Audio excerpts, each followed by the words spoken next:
Hello viewers, Tollywood story এক্সপ্লেনারে তোমাদের সবাইকে স্বাগত জানিয়ে রাঙামতি তীরন্দাজের আজকের পর্বের রিভিউ আমি শুরু করছি। শুরুতেই দেখা যাচ্ছে বৃন্দা ঘাবড়ে গিয়ে নিজের ঘরে ঢুকে পড়ে, আর এরপর মনে মনে বলছে, তার মানে আমি যে সমস্ত সুব্রত তাকে দিয়ে করিয়েছি সেই কাজগুলো, মানে যে কাজগুলো করতে বলেছিলাম সেটা মনে হয় রাঙা জানতে পেরে গেছে। হে ভগবান, এটা কি করে সম্ভব? এটা কি করে জানতে পারলো রাঙা?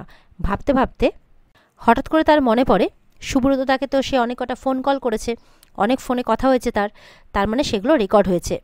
এরপরে রাঙা এসে দরজা ধাক্কাতে থাকে, বৃন্দাকে দরজা খুলতে বলছে।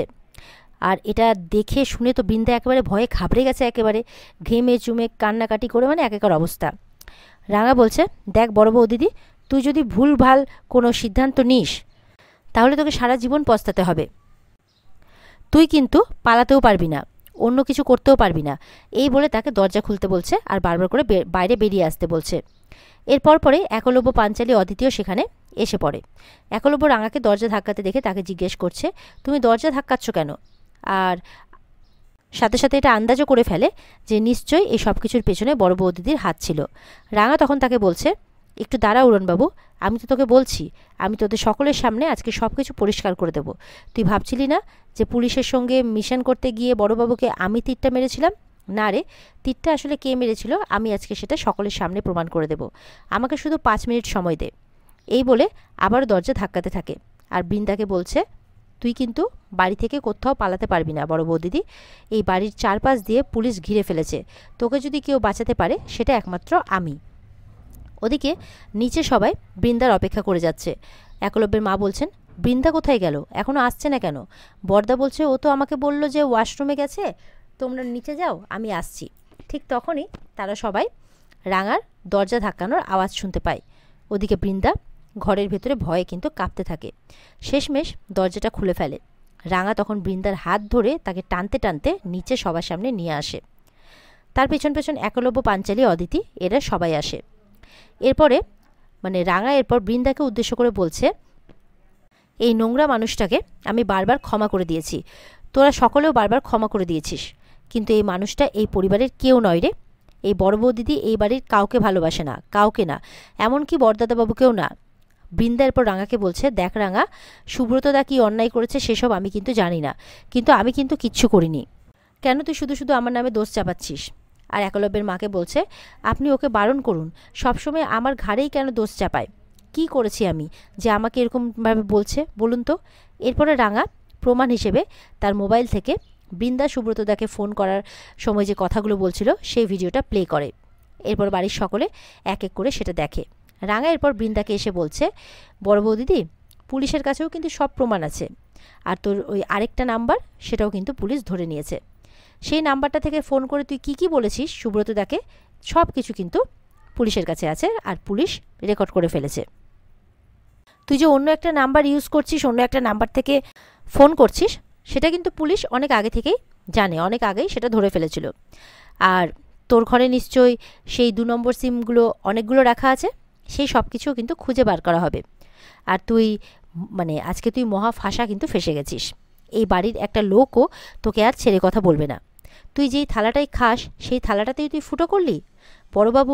বড়বাবু এই বাড়ির প্রাণ, সেই মানুষটাকে তুই প্রাণে মেরে ফেলার চেষ্টা করলি। এই মানুষটা তোদের সকলের মাথার উপরে বটবৃক্ষ হয়ে আছে, যে মানুষটা আমাদের সবাইকে আশ্রয় দিয়েছে, তাকে তুই মারার চেষ্টা করলি। বড় বৌদিদি, তোকে আমি কিছুতেই ক্ষমা করব না, এটা তুই ভুলেও ভাবিস না। তখন কিন্তু বৃন্দা কিন্তু কাঁদো কাঁদো মুখ নিয়ে অবাক হয়ে রাঙার দিকে তাকিয়ে আছে আর ভয় পেয়ে আছে। রাঙার কথা শুনে একলব্যের মা এবার কিন্তু খুব রেগে গেছেন, আর তখন বৃন্দার কাছে যায়, রাঙাকে সরায় আর বৃন্দার কাছে গিয়ে বৃন্দাকে টেনে এক চর মারে। বৃন্দা গিয়ে সোজা সোফাতে গিয়ে পড়ে। বৃন্দা অবাক, কাঁদো কাঁদো মুখ করে তার শাশুড়ি মায়ের দিকে তাকাচ্ছে। ওদিক থেকে পাঞ্চালীও কিন্তু রেগে তেড়ে আসে বৃন্দার দিকে আর আঙুল তুলে বলে, তোমার এত বড় সাহস, তুমি আমার বাবাকে মারার চেষ্টা করেছিলে, তোমাকে আমি শেষ করে দেব। তখন অঙ্কুরদা পাঞ্চালীকে সামলাচ্ছে।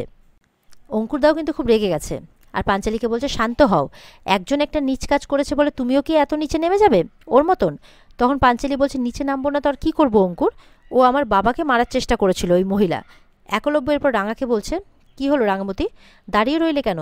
সত্যজিৎ বাবুকে ফোন করো, ওনাকে বলো বাড়িতে পুলিশ নিয়ে এসে বড় বৌদিদিকে যাতে অ্যারেস্ট করে, ওকে নিয়ে যেতে বলো। বড় বৌদিদির স্থান সুব্রতদার মতনই থানায় হওয়া উচিত, কারণ সুব্রতদার মতন বড় বৌদিদি একজন ক্রিমিনাল। বৃন্দা এরপর একলব্যকে বলছে, বিশ্বাস করো আমি কিচ্ছু করিনি, এসব মিথ্যে কথা বলছে রাঙা, আমার এগেনস্টে ষড়যন্ত্র করছে। একলব্য তখন ঘৃণার চোখে বৃন্দার দিকে তাকাচ্ছে। এরপর বৃন্দা বরদাদাকে বলছে, সভ্য তুমি আমার কথা বিশ্বাস করো। বরদা তখন রেগে গিয়ে বৃন্দার উপরে চেঁচিয়ে ওঠে আর বলে, তুমি আমার বাবাকে মারবার চেষ্টা করেছিলে, এত বড় সাংঘাতিক তুমি। রাঙার ফোনে তো আমরা সবাই দেখলাম এই ভিডিওটা, তারপরেও তোমার এত বড় সাহস যে তুমি বলে যাচ্ছ তোমার বিরুদ্ধে নাকি ষড়যন্ত্র করা হয়েছে। বৃন্দা বলতে থাকে, সভ্য আমার কথাটা শোনো একবার। বরদা তখন বলছে, সব মিথ্যে, তুমি সব করেছো। এরপর অঙ্কুর তাকে বলছে, অঙ্কুর তুমি পুলিশকে ডাকো, এই ক্রিমিনালটাকে এক্ষুনি যাতে অ্যারেস্ট করে নিয়ে যায়, তাকে আমরা কিছুতেই ছাড়বো না, তার তো শাস্তি হওয়াই উচিত। এই জায়গায় অন্য কেউ থাকলেও আমরা তাকে জেলে পাঠাতাম, ওকে কেন ছাড়বো আমরা। এরপর দেখা যাচ্ছে সত্যজিৎবাবু রাঙাকে ফোন করেছে, বলছে সুব্রতদা পুলিশকে স্টেটমেন্ট দিয়েছে যে সবটা তীর মানে সব তার নিজের করা, এর জন্য অন্য কেউ দায়ী নয়, আর সেটা বাড়ির সবাইকে জানায়। এটা শুনে বৃন্দা তো তখন স্বস্তির নিঃশ্বাস ফেলছে আর মনে মনে সুব্রতদাকে ধন্যবাদ জানাচ্ছে। একলব্য তখন রাঙাকে বলছে, কিন্তু ওই ফোনের ওই ভিডিওটা তো সত্যি, ওটা তো তোমার কাছেই আছে, ওটা পুলিশকে দিয়ে দিলে ওটাই তো প্রমাণ হিসেবে কাজ করবে। তখন একলব্যের মা বলছে, না না, তাছাড়া পুলিশের কাছে তো কল রেকর্ডও আছে। পাঞ্চালি এরপরে বৃন্দার দিকে আঙুল তুলে বলছে, ওই সুব্রত লোকটা যতই একে বাঁচানোর চেষ্টা করুক না কেন, এই কিন্তু কিছুতেই ছাড় পাবে না। বরদা এরপর রাঙাকে বলছে আর কি যে পুলিশকে সেই ভিডিওটা দেওয়ার জন্যে। একলব্যের মা বলছে, তা দেবো তো বটেই, দিতে তো হবেই। সাত্যকী তখন বলছে, বৃন্দার উপরে রেগে গিয়ে বলছে রাঙাকেই সাপোর্ট করছে। তো সাত্যকীও যখন রাঙাকে সাপোর্ট করছে এটা দেখে তো বৃন্দা অবাক। তখন ময়না বলছে যে হ্যাঁ, আমার দাদা একা কেন ফাঁসবে, যে আসল মাথা সে কেন ছাড়া পাবে। রাঙা তখন বলছে, দেখ বড় বৌদিদি অন্যায় করেছে, আমরা সকলেই জানি যে বড় বৌদিদি অন্যায় করেছে, বড়বাবুকে তীর মারতে গেছিল শুধুমাত্র আমাকে ফাঁসানোর জন্য, কারণ বড় বৌদিদি সারাটা জীবন আমাকে তার শত্রু ভেবে এসেছে। কিন্তু পুলিশ যদি এই রেকর্ডটা পুলিশ যদি এরপরে এই ভিডিওটা প্রমাণ হিসেবেও দেয় কোর্টে, তো জজ সাহেব তো বলতে পারে এটা নকল, তো সেটা যে নকল নয় সেটা প্রমাণ হবে কি করে, তো বড় বৌদিদি স্বাভাবিক আবারও হয়তো ছাড়াটা পেয়ে যাবে। বৃন্দা তখন এসব শুনে মনে মনে বলছে, সুব্রত তোমার এগেনস্টে কেস হলে উকিলের টাকা আমি দেব, মনে মনে বলছে, তুমি আজ আমায় জোর বাঁচিয়েছ। রাঙা তখন বলছে, সুব্রতদা যদি বড় বৌদিদির নামটা নিত তাহলে বড় বৌদিদিকে শাস্তি দেওয়া যেত, কিন্তু সুব্রতদা যেহেতু বড় বৌদিদির নাম নেয়নি, সব কিছু নিজের ঘাড়ে নিয়ে নিয়েছে, তাই বড় বৌদিদির দোষটা কিন্তু প্রমাণ করা যাবে না। কিন্তু বড় বৌদিদি যে সবটা করেছে তার জন্য তার কি শাস্তি হবে সেটা এই বাড়ির লোকে ঠিক করবে।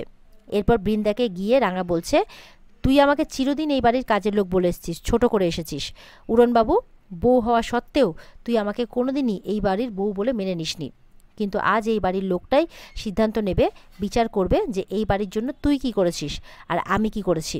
একলব্য বলছে, তাহলে বাবা মা তোমরা দুজনেই এখানে রয়েছো, তোমরা এবার ঠিক করো যে এখন কি করা হবে।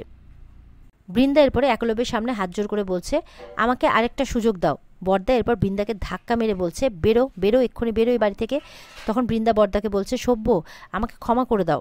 বরদা বলছে, তোমাকে ক্ষমা করা যায় না, যতবার আমার বাবার মুখের দিকে তাকাবো, আমার বাবার ভাঙা গলার স্বর শুনবো, ততবারই আমার মনে হবে যে এর জন্য আমি দায়ী। তোমার সমস্ত বড় বড় অপরাধগুলো জানা সত্ত্বেও আমি যদি চুপ করে না থাকতাম তাহলে হয়তো আমার বাবার অবস্থাটা আজকে এরকমটা হতো না, কিন্তু তোমাকে আর বিশ্বাস করা যাবে না, আমি তোমাকে কিছুতেই ক্ষমা করতে পারবো না। তোমার জন্য আজ থেকে এই বাড়ির দরজা বন্ধ, তুমি চলে যাবে, আমি তোমার বাড়িতে ডিভোর্স পেপারটা পাঠিয়ে দেব, আর তোমার এগেনস্টে যা যা লিগেল স্টেপ নেওয়া দরকার আমি সবটাই নেব, আর তোমার সঙ্গে কোনো রকম সম্পর্ক আমি রাখবো না। এই বলে বৃন্দার হাত ধরে টানতে টানতে তাকে বাড়ি থেকে বের করে দেয় আর বাড়ির উঠোনে নিয়ে গিয়ে একদম ধাক্কা দিয়ে ফেলে দেয়। বৃন্দাও তখন অনেক কাকুতি মিনতি করতে থাকে, আর কিন্তু তার কথা কেউ শুনছে না। তখন বলছে যে তোমরা কিন্তু আমার সঙ্গে অন্যায় করছো। সভ্য বলছে, এত কিছু হওয়ার পরে আমি তোমাকে মাথায় করে রেখেছিলাম, কিন্তু আর নয়, আর আমি চুপ থাকবো না, তুমি এক্ষুনি এই বাড়ি থেকে বেরিয়ে যাবে, না হলে কিন্তু আমি পুলিশের কাছে গিয়ে তোমার নামে কমপ্লেন করে আসবো। সভ্য বলছে যে তুমি এতটাই কুকর্ম করেছো না, আমি যদি সবটার হিসেব পুলিশকে দিই তাহলে তোমার জেল হওয়া থেকে কেউ আটকাতে পারবে না, যদি নিজের ভালো চাও তো এখান থেকে বেরিয়ে যাও। ওদিকে বাড়ির ভিতরে পিসিমণি একলব্যের মাকে বলছে যে তুমি সভ্যর বিয়েটা কি দেখে দিয়েছিলে গো বড় বউয়ের সাথে, কেননা কোনো বাড়ির বউ যে এতটা হিংস্র হতে পারে, মানে এরকম ঘটনা না দেখলে হয়তো বুঝতে পারতাম না। মানে এই বলে ছিছি করছে। এরপরে একলব্যের বাবা এই সমস্ত কিছু চোখের সামনে হতে দেখে কাঁদতে থাকে। বৃন্দা এরপর দেখছে যে তার কথা তো কেউ শুনছে না। তখন ওখানে যারা যারা দাঁড়িয়ে আছে, মানে বাড়ির লোকেরা, পাঞ্চালী, অদিতি, একলব্য, সবাই যারা আছে, বলছে তোমরা কেউ আমার কথা শুনছো না তো? আমার সাথে এরকম করছো, বাড়ির বউয়ের উপরে তোমরা নির্যাতন করছো।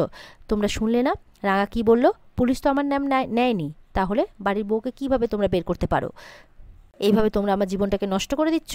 এরপর মানে তার বরকে বলছে যে আমি তোমাকে ছাড়বো না, আমি কোর্টে যাব তোমার বিরুদ্ধে, আমি বধূ নির্যাতনের কেস দেব।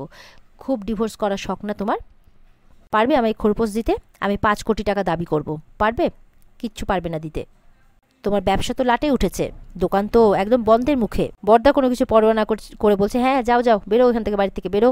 তখন বৃন্দা একদম গটগট করে হাঁটতে হাঁটতে বেরিয়ে পড়ে। পাড়ার লোকজন কিন্তু সবাই দেখছে। বৃন্দা চলে যাওয়ার পর একলব্য বলছে যে কোথায় গেল বড় বৌদিদি? ও আবার থানাতে চলে গেল না তো বর্দার নামে কেস করতে? বলছে যাক না, যেতে দে, গেলে তো নিজেই ফাঁসবে। তারপর বলছে এত সহজে কিন্তু বড় বৌদিদি ছেড়ে দেবে না, নিশ্চয়ই কোনো না কোনো বড় স্টেপ নেবে, আর সেটার অপেক্ষা আমাদেরকে করতে হবে, তবে আমরা তাকে হাতে নাতে ধরতে পারবো। এদিকে সন্ধে হয়ে গেছে। অঙ্কুর বর্দাকে বলছে যে বড় বৌদিদি বাপের বাড়িতেও যায়নি, থানাতেও যায়নি। এবার সবাই চিন্তা করছে তাহলে গেল তো গেল কোথায়? তখন পাঞ্চালী বলছে থানাতে যায়নি তো এত চিন্তা করার কি আছে? যায়নি তো যায়নি, কি করে যাবে? থানাতে গেলে তো নিজেই কেস খাবে, থানাতে যাবে কি করে? যাক, যেখানে খুশি সেখানে যাক, আমাদের তাতে কি? এইভাবে বলছে। পাঞ্চালী বলছে নিশ্চয়ই কোথাও ঘাপটি মেরে লুকিয়ে আছে, দেখো গা। তখন বলছে আবার কোনো ছক কষছে হয়তো, যে কি করে এই বাড়িতে আবার ঢোকা যায়। তখন বর্দা বলছে কোনোভাবে আর এই বাড়িতে ঢুকতে দেওয়া যাবে না। রাঙা বলছে আমি তো অন্য কিছু চিন্তা করছি। বড় বৌদি গেলটা কোথায়, কি করতে চলেছে? আবার কোনো অঘটন ঘটিয়ে ফেলবে না তো? রাঙার কথা শুনে বাড়ির সবাই একটু চিন্তা করে। রাঙা বলছে যতই হোক, যতই যা কিছু করুক না কেন, এই বাড়ির তো বউ, আমাদের তো একটা কর্তব্য আছে, আমাদের তো খোঁজাখুঁজি করতেই হবে, যদি কোনো অঘটন ঘটিয়ে দেয়। এই নিয়ে চিন্তা করছে সবাই। আর এখানে আজকের পর্ব শেষ হয়ে যায়। তো বন্ধুরা, এই ছিল আজকের পর্বের রিভিউ। ভালো লেগে থাকলে কিন্তু পর্বকে লাইক কমেন্ট করে জানাতে ভুলবে না, আর আমাদের সাথে জুড়তে আমাদের চ্যানেলকে সাবস্ক্রাইব করতেও ভুলবে না। দেখা হচ্ছে তোমাদের সাথে আগামীকালকে। সবাই ভালো থাকবে, আর বিস্তারিত দেখতে অবশ্যই স্টার জলসার পর্দায় চোখ রাখবে। টাটা।